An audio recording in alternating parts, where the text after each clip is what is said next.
थोडस फास्ट घेतोय, त्यामुळं कोणाचं नाव राहत असेल तर मी दिलगिरी व्यक्त करतो आणि पुढे जातो. छत्रपती संभाजी महाराजांच्या या जयंती निमित्तानं या ठिकाणी आपण सर्वजण जमलेला आहात. राजर्षी शाहू महाराज म्हणत होते की तुम्हाला 1 वर्षाची बिदागी पाहिजे असेल तर तुम्ही धान्य पेरा, 100 वर्षाची बिदागी पाहिजे असेल तर तुम्ही माणसं पेरा, परंतु हजारो वर्षाची बिदागी जर पाहिजे असेल तर तुम्ही विचार पेरा. ते विचार पेरण्याचं काम गेल्या अनेक वर्षापासून संभाजी ब्रिगेड असेल, मराठा सेवा संघ असेल आणि अनेक बहुजन चळवळी या महाराष्ट्रामध्ये काम करतात. आणि म्हणून प्रबोधनाची परंपरा या महाराष्ट्राला नेमकी नाही. प्रचंड प्रमाणामध्ये आता प्रबोधन झालेलं आहे आणि प्रबोधनाच्या माध्यमातून काय होऊ शकते आपण तुम्ही मागच्या महिन्यामध्ये पाहिले, त्याचा उहापोह मी करणार आहे. परंतु छत्रपती संभाजी महाराजांचा एक वेगळा पैलू या महाराष्ट्रामध्ये सुद्धा आला पाहिजे. गावखेड्यामध्ये शिकणाऱ्या गावाड्यातल्या पाड्यातल्या खेड्यातल्या माझ्या सर्व बांधवांना छत्रपती संभाजी महाराज केवळ तलवार घेऊन लढत नव्हते, तर छत्रपती संभाजी महाराज एक साहित्यिक सुद्धा होते. ही जाणीव करून देण्यासाठी संभाजी ब्रिगेडच्या माध्यमातून महाराष्ट्रभर आम्ही व्याख्यानांचे कार्यक्रम घेतले. कारण एक कळू दिलं नाही इथल्या ब्राह्मणी व्यवस्थेनं. कारण छत्रपती संभाजी महाराजांना वयाच्या 14व्या वर्षी बुधभूषण नावाचा ग्रंथ लिहिला. बुधभूषण नावाच्या ग्रंथामध्ये त्याचा अर्थ असा होता, बुध म्हणजे ज्ञानी आणि भूषण म्हणजे दागिना, एक ज्ञानाचा दागिना. आणि ते ग्रंथ लिहून समग्र भारतवर्षांना एक संकेत दिला होता. संस्कृत भाषेमध्ये त्यांनी लिहिला वयाच्या 14व्या वर्षी. तसंच 7 शतक, नायिका भेद असे 3 ग्रंथ भोजपुरी आणि हिंदी भाषेमध्ये लिहिले. ज्या महापुरुषाला 18 जाती 18 भाषा येत होत्या ते महापुरुषांचं जाणीवपूर्वक आपल्या समोर येऊ दिले नाही, परंतु आपल्या समोर आणलेले छत्रपती संभाजी महाराज म्हणजे थोरातांची कमळा, बदफैली संभाजी महाराज, संभाजी महाराजांसोबत गोदावरी असेल यांची नाटकं जोडली, संभाजी महाराजांसोबत मंजुळाची नाटकं जोडली, संभाजी महाराजांसोबत तुळशीची नाटक जोडली आणि आपल्या समोर वेगळे संभाजी महाराज उभे केले. परंतु खरे संभाजी महाराज समाजासमोर आणि लोकांसमोर आणण्याची जबाबदारी संभाजी ब्रिगेडाने या महाराष्ट्रातल्या सर्वांना बहुजन चळवळीने घेतल्यामुळं आज प्रचंड मोठे धावे धरलेले आहेत. लक्षात ठेवा. कारण संभाजी ब्रिगेडच्या माध्यमातून आम्ही काम करत असताना एवढं सांगतो की ही बुधभूषण नावाचा ग्रंथ संभाजी महाराज 14व्या वर्षात लिहू शकतात, तर हे जर गाव खेड्यामध्ये संबंध लोकांनी जर प्रेरणा घेतली, हे प्रबोधनकारांनी सांगत फिरतात आणि ही प्रेरणा छत्रपती संभाजी महाराज ते गाव खेड्यातला तरुण तुम्हाला माहिती आहे. आता कराळे सर गाव खेड्यातून आलेले आणि आज प्रचंड क्रेज यांची झालेली आहे. म्हणजे गाव खेड्यातला माणूस काय क्रांती करू शकतो हे तुमच्या समोर जिवंत उदाहरण आहेत.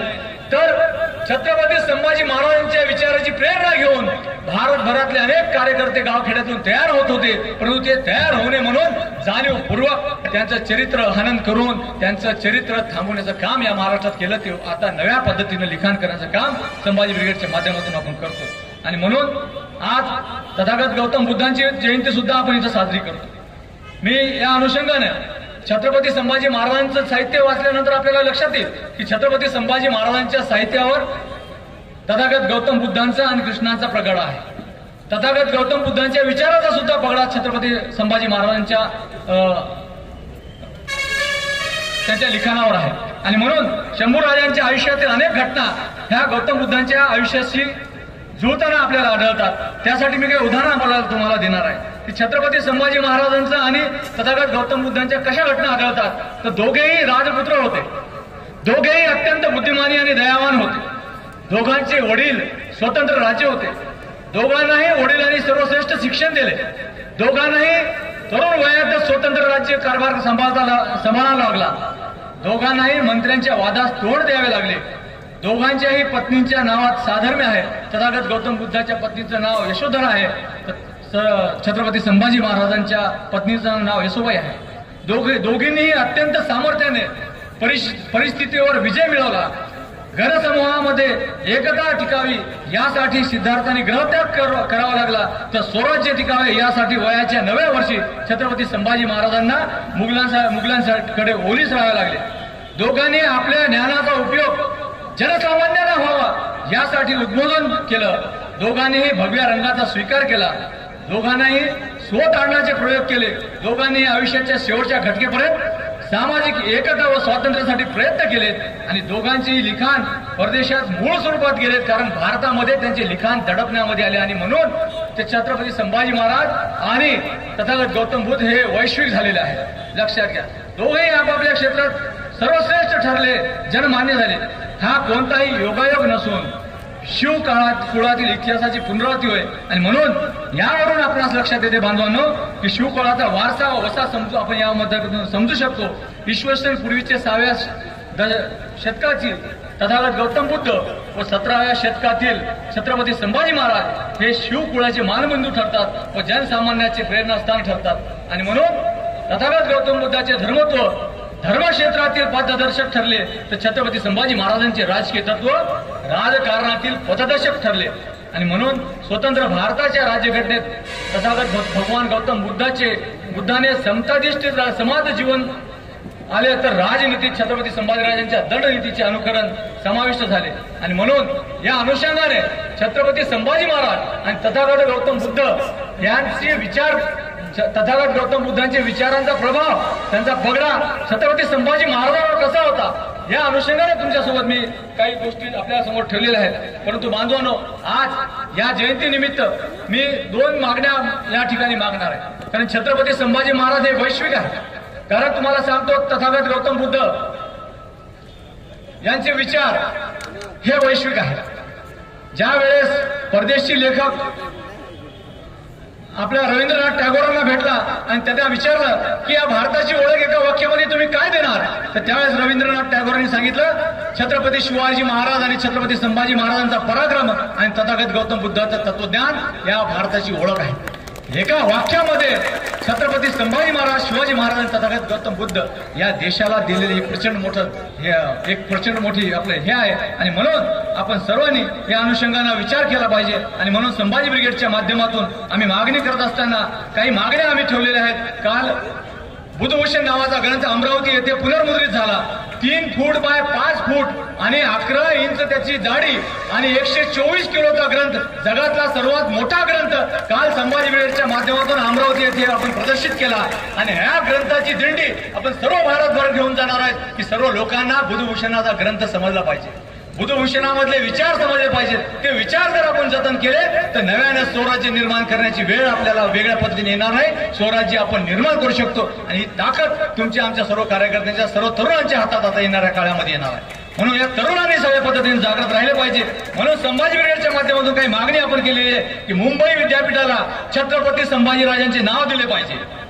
छत्रपती संभाजी महाराजांच्या नावानं स्मारक समिती आणि स्मारक ग्रंथ निर्माण झाला पाहिजे. महापुरुषांच्या यादीमध्ये आजही छत्रपती संभाजी महाराजांचं नाव नाही आणि महापुरुषांच्या यादीमध्ये छत्रपती संभाजी महाराजांचं नाव आलं पाहिजे. छत्रपती संभाजी महाराज एक साहित्यिक होते हे आपण दाखवून दिलेलं आहे. त्यामुळे छत्रपती संभाजी महाराजांच्या नावानं साहित्य पुरस्कार देणे हे गरजेचे आहे. आणि या माध्यमातून छत्रपती संभाजी महाराजाला आपण न्याय देऊ शकतो. म्हणून तुमच्या आमच्यासारखे सर्व कार्यकर्ते यांनी आपण एकत्र येऊन या माध्यमातून आपण काम करणं गरजेचं आहे. आणि येणाऱ्या काळामध्ये छत्रपती संभाजी महाराजांची जयंती असेल, सर्व महापुरुषांची जयंती असेल, सर्व बहुजन समाजाच्या लोकांनी एकत्र मिळून साजरी केली पाहिजेत.